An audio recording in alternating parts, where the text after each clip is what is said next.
Good afternoon, everyone. I think folks are still joining us, but we have a lot to cover today, so we're going to go ahead and get started with some housekeeping so that we can get straight to some really good content that we have today. I want to welcome you to Independent Sector's weekly call, Week in Washington, which is discussing advocacy and policy impacting nonprofits amid the COVID-19 pandemic. My name is Allison Grayson. I'm with Independent Sector. And for those of you who are joining our call for the first time today, welcome. To let you know a little bit more about us, Independent Sector is a national membership organization representing a diverse set of nonprofits, foundations, and corporations working to ensure all people in the United States thrive. Today, we'll be joined by Nina Ozlu Tunceli with the Americans for the Arts and Washington Counsel Ernst & Young's Wes Coulam. We're really excited to have both of them today. As a part of our call feature, all lines are currently muted, and we'll pause periodically throughout the call for questions. To ask questions, please type them in the Q&A box or email. Let me make sure we have a Q&A box this time. Or email, or email publicpolicy@independentsector.org. This event will be recorded and posted on IS's website and emailed to you within 24 hours of this webinar. When you leave today's call, you'll be prompted to take a survey, which we encourage you to fill out. It helps us tailor this type of content to your needs in the future. And today we're going to begin the conversation with talking to Nina about how the arts community is coping amid the pandemic crisis. Then we'll turn to Wes for our weekly policy update about what's happening on the Hill. So without further ado, I'd like to introduce Nina, who is the Chief Counsel of Government and Public Affairs at Americans for the Arts, which is an organization dedicated to building recognition and support for the value of the arts to lead, serve, and advance networks and individuals who cultivate the arts in America. Welcome, Nina. Thank you, Allison. Thank you very much. And to the entire Independent Sector team and Dan. We're so glad to have you. So even though it feels like arts aren't sort of the first thing you hear about when there's news coverage of sort of the impact of COVID, it definitely is a part of the last story in the news of the day of what makes us feel good about remaining connected to one another in this crisis. So can you help connect those dots and just sort of talk a little bit more about how arts have played a role in helping communities during the COVID crisis? Yeah, we kind of look at ourselves as the first responders to the soul and to our spirits. We are very much devastated by the economic fallout, both as well as individuals on a personal and health level. But we understand that we are part of the solution, both right now in terms of creating community cohesion when there are stay-at-home orders to stay isolated. We know that we are part of the solution when it comes to rebuilding and reopening the community.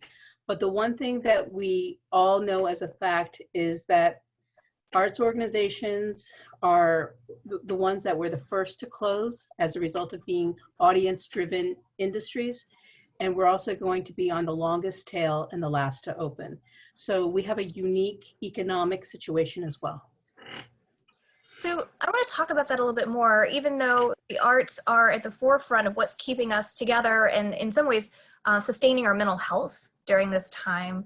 It is a community within the nonprofit sector that is particularly hard hit. So can you just describe what you're hearing from your network about how this current crisis is affecting artists and art institutions? Yes, I'd be happy to.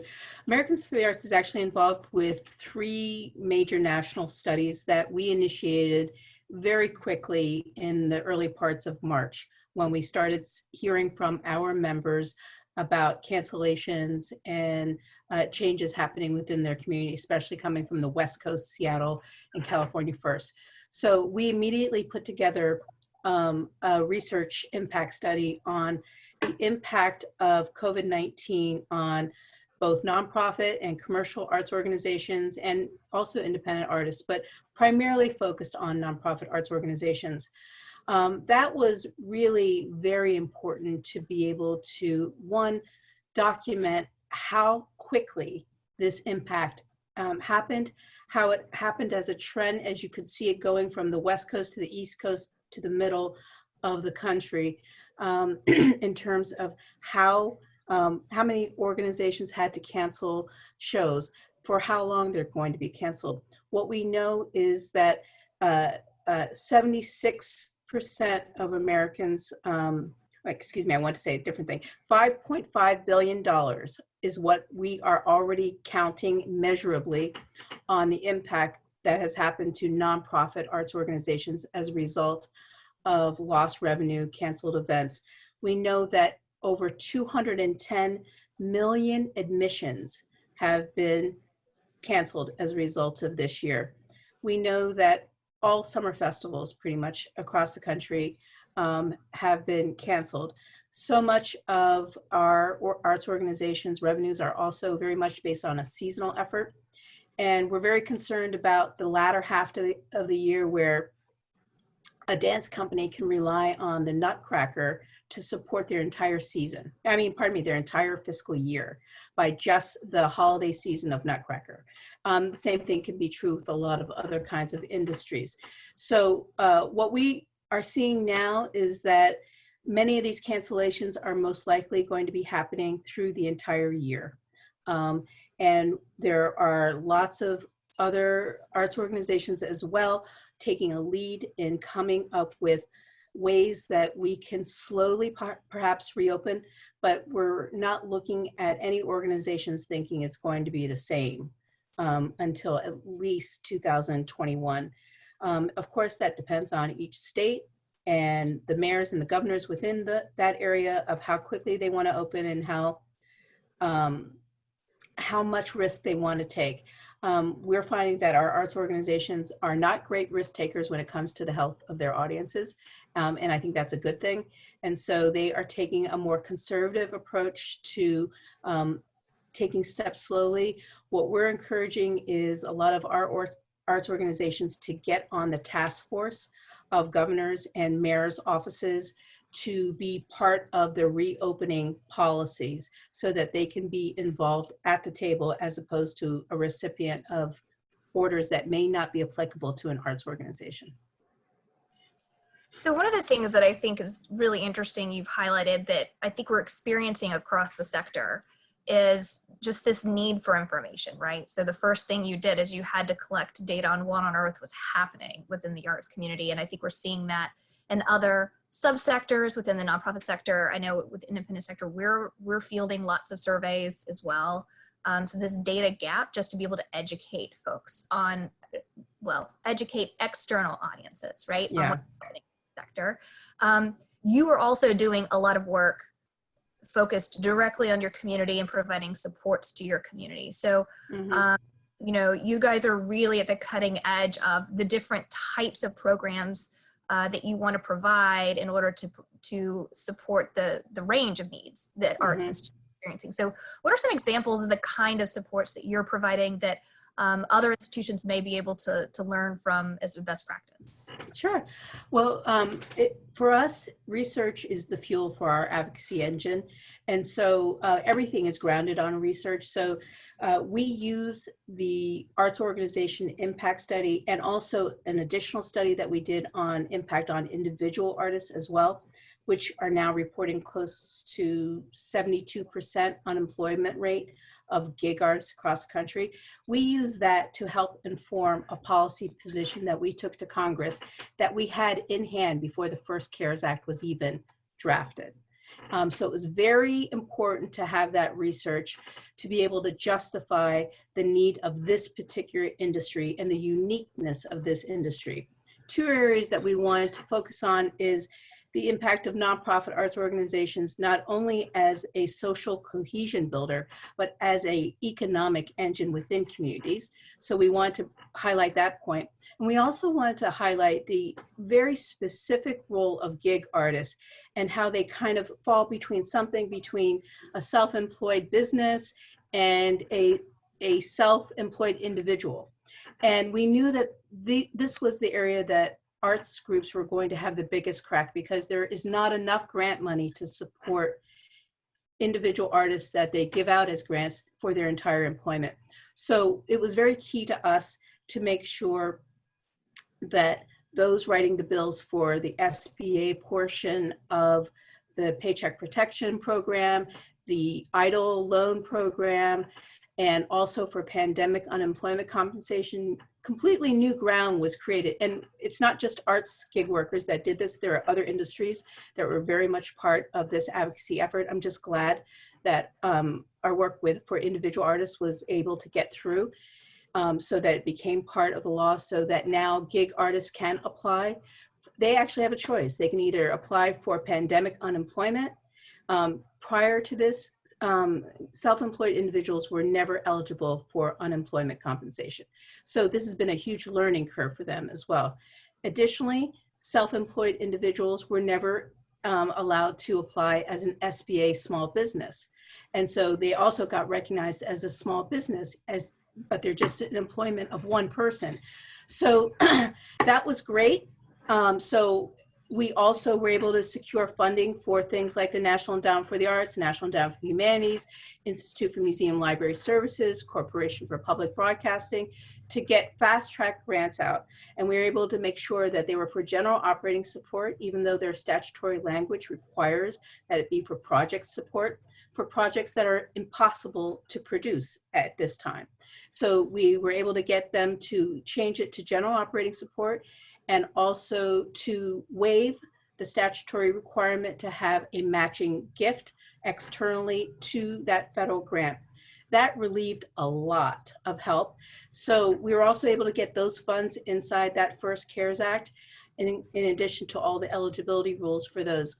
Where we got millions of dollars for things like the NEA and NEH and things like that, literally we've now seen that there are over $5 billion that have been afforded to the arts and culture sector and entertainment sector within the PPP program and EIDL. So we know that it's making a difference, but it's still not meeting the actual needs. And I think that applies to a lot of industries. We're just one, but I think the key takeaway was we had that early research to show what an impact it will have if something's not done. So research definitely is an advocacy tool that advocates can use, help their communities be seen, because we know the arts isn't the only part of the nonprofit sector or the communities we serve that maybe aren't top of mind right now, but are gravely impacted by the crisis. You've definitely managed to leverage data really well. It also sounds like you've made a really great argument in framing the arts community needs in the economic growth or sort of economic stimulus objectives of policymakers. Other ways that you have tried to elevate this issue among decision makers, our peers in the nonprofit sector could maybe emulate going forward? Sure. We like to work with officials at all levels. So for instance, when things were starting to happen for the HEROES Act, there were governors and mayors putting together their requests to their members of Congress on what they'd like to see in the next bill. So we were able to work with local and state arts agencies across the country to integrate our arts asks into their bill. So the ask is coming from the governor of Utah and the mayor of Las Vegas instead of just Americans for the Arts. And that's very helpful. And then another thing that we're really happy about is hundreds of chambers of commerce also adopted our arts platform, because they understand that the arts are not only an important economic reason to help support and a social gathering thing, but we are part of the solution in preventing so many people who are now concerned about living in a congested city and sprawling out to further areas and suburbs. It's the arts that helps keep them back in downtown, making money for those businesses downtown. So, partnering up with different non-suspecting groups to help carry the water for our cause is really an important strategy that we use a lot. Oh my gosh, that is such a relevant point. Thank you, Nina. I think for organizations like an independent sector where we work primarily at the federal level, it's not always intuitive to say, let's go and advocate at the state and local level for those messages to then be elevated back up. And it's a conversation we're starting to have as we're trying to think about how to make sure the nonprofit sector is considered in a lot of long-term recovery bills, infrastructure bills, et cetera. Yeah. And the one thing we heard back was you need to be partnering with state and local government so that your asks are incorporated in their asks. And you guys are a great example of why that is successful. It is so strategically important. It really, really is, because who do members of Congress listen to? Well, what's happening back home? The spokespeople for those communities and states are telling them, and they care. That gets to the member's desk and the staffer's desk, as opposed to asks coming from us, primarily only getting to the staffer's desk. Which I guess just drives home the point that we all know, and sometimes we forget, which is all advocacy is local, right?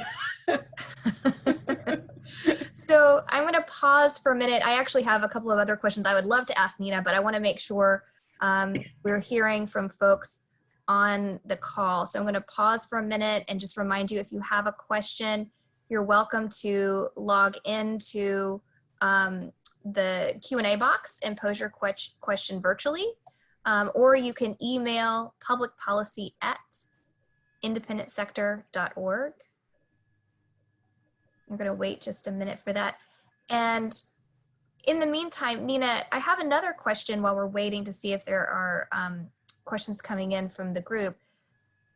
A lot of folks are just struggling generally and trying to figure out, how do I do lobbying and advocacy amid social distancing? I think there's a lot of people who their inclination is, I want to go have face-to-face conversations with policymakers and their staff. That's the way that I'm going to sell my mission. And now that we can't, it's sort of, some people feel like their hands are tied. So what are you seeing in your community that is particularly effective in the world of virtual advocacy right now? Yeah, so members of Congress are also isolated right now too, and they have time on their hands. And what we are encouraging a lot of people to do is to host a webinar and invite your member of Congress to the webinar, and so that they can actively hear what the challenges of your particular community are, so that they can take it back to Congress.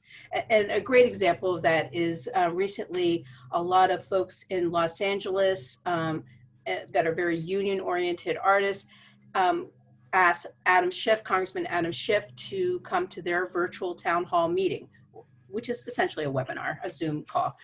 And they want to address the issue that is kind of uniquely happening in California, but it might be happening in a few other states.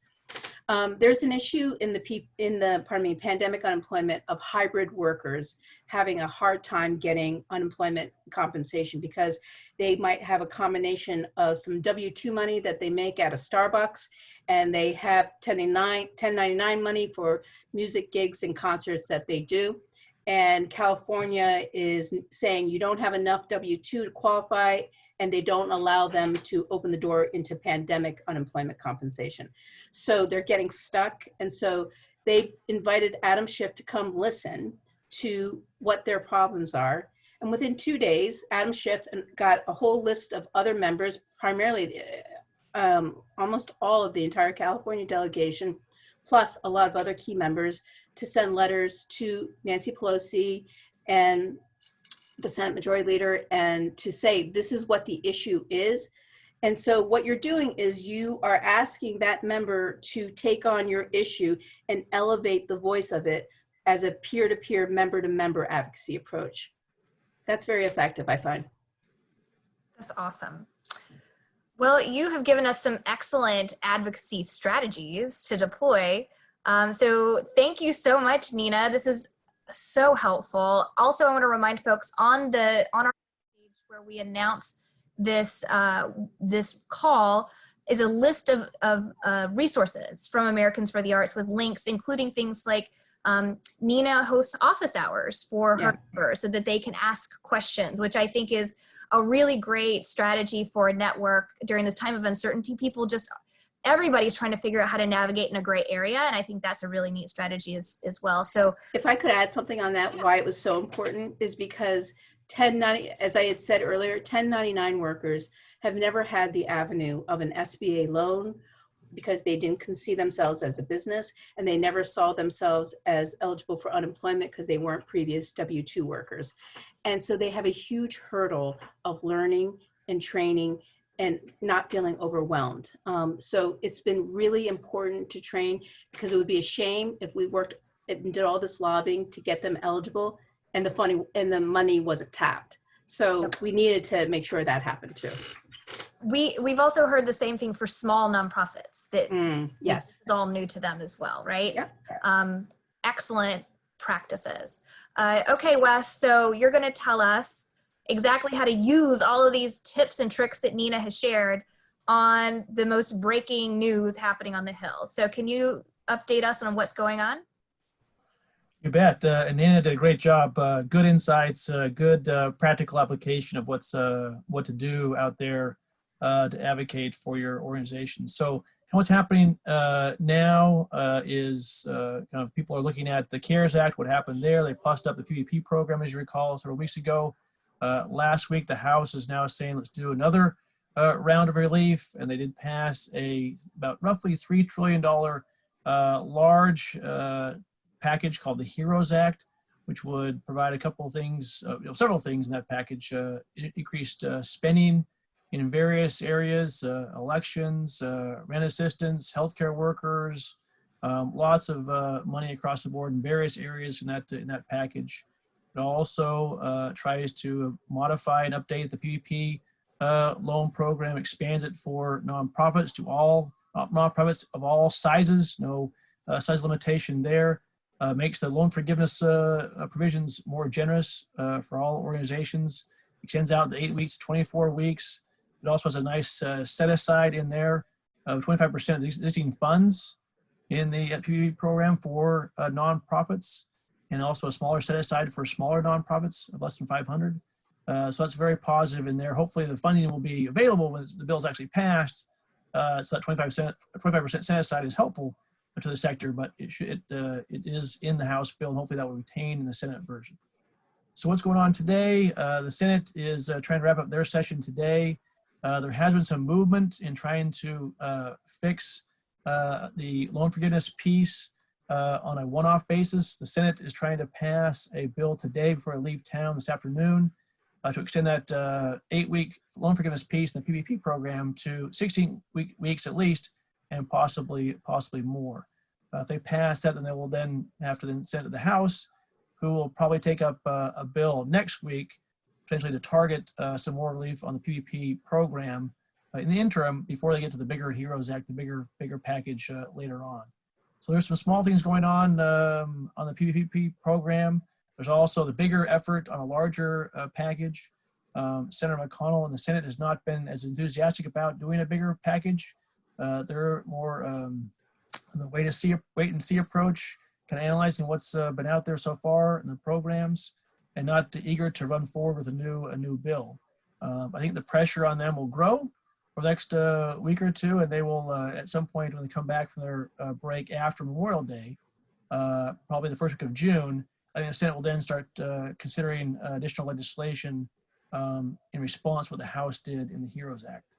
I expect not to be as large what the House did, but I think the aspects are there. More funding in various critical areas, modifications of the PPP program, expansions for some loan facilities. Hopefully, we would include some of these changes for the nonprofit sector to get more access and help in the loan facilities as well.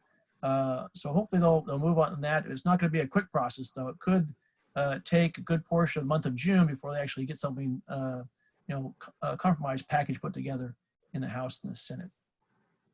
So that's kind of what's happening right now. Happy to kind of answer any questions or get more detail on some things. See, we do have a question that has come in. It says, given what we know now, does the expansion of the PPP seem likely even without needing to pass a huge bill? Yes, I think there's efforts to try to modify the program to expand the loan forgiveness time period, the 8 weeks, to something longer, 16 weeks, or maybe even longer than that. Some other small changes might be included in that effort next week as well. So I see that possibly getting done through the House and Senate by the next week on some small fixes. So Wes, there are a couple of other pieces that seem to be sort of maybe not moving quickly, but they're starting to gain attention, or at least, you know, there are other policy proposals that are floating around the Hill that impact the sector, some of which have to do with, you know, pandemic insurance, some having to do with the national service. What are some of the other policy ideas that are out there that policymakers are maybe periodically hearing from the sector about, and sort of where are they in terms of aligning with some of these larger packages versus maybe on a slower track? Yeah, so one of them I didn't mention was Senator McConnell and some of the Republicans in the Senate have been focused on some liability relief for employers of all stripes, all sizes for the most part, in both nonprofits and for-profit businesses, to do some liability protection for when they come back to work, and the workers, in response to COVID, what happens there. There's also, as you mentioned, some pandemic insurance relief. What's also happened in the sector is that people have canceled their programs and their events. It's obviously a big financial burden, and the question is, do they have insurance to cover that? Lots of claims of going back and forth, and the insurance business has said, no, we don't cover that. And so there's a conversation about, do we need to have a federal program to respond to pandemic events, similar to what they did after 9/11 with the TRIA, Terrorism Risk Insurance Program for commercial real estate and others in New York, et cetera, kind of address this gap in the coverage. And so there's that also going on as well, and conversations take place about how to deal with that. Okay, so we have two additional questions. One is about PPP. It says, is there any chance the Senate might vote today to remove the 500 employee cap on the PPP program? The 500 employee cap is not part of what they're talking about to consider today in the Senate. And today's Senate action would only be focused on the length of time for the PPP loan forgiveness program, but not the size amounts. And another question is, have you seen any movement on legislative or regulatory fixes for nonprofits that self-fund their unemployment insurance other than the language in the HEROES Act? Nothing in addition to what DOL put out and also what's in the HEROES Act. I think that's kind of where things are right now. I think there might be some individual efforts taking place, but that's kind of what is happening right now. So I'm going to pause just in case anybody has one last burning question. I'm going to ask you, Wes. With all the moving pieces that are kind of all moving at separate, along separate timelines, what do you think for the sector is sort of the most ripe opportunity for like a call to action or an ask of the Hill that's upcoming that we should be paying attention to? Well, I think that the short-term fixes of the PPP program are important and could be helpful for the sector. They're a part of that program. Obviously, that's limited, right? It doesn't apply to all nonprofits. The large nonprofits are not part of that, and so it's not as helpful. We've been disappointed in what's not come out of Federal Reserve and Treasury on the larger program for lending relief. So I think the focus ought to be on PPP expansions for the nonprofit sector and help them get more access to that program for their organizations. And one last question from Nina. She snuck it in there in the chat. Which says, any chance Congress changing the FTE forgiveness hours lowered below 40 hours per week? Good question. I've not seen that. I don't think that's in the HEROES Act. Not seen that part of other modifications. But I think that the answer is when they get into negotiations on the HEROES Act, there'll definitely be some back and forth between the Republicans in the Senate and the Democrats in the House on what to do in that package. And so I could see it could surface, but I don't see it rising at the moment. Awesome. I I really want to thank Wes and Nina. This was kind of a quick and dirty call, but there's a lot of information packed in here. And so thank you so much for that. And also I want to remind everyone, if questions come up in between these weekly calls, you're welcome to reach out to us at Independent Sector. If we don't have the answer, we'll try to find it for you. You can reach us at publicpolicy@independentsector.org. And again, there's a reminder, you will be receiving a link to a survey that we'd love for you to fill out so we can figure out how to best tailor these calls to meet your information needs. With that, we hope you have a great afternoon and thank you for joining us.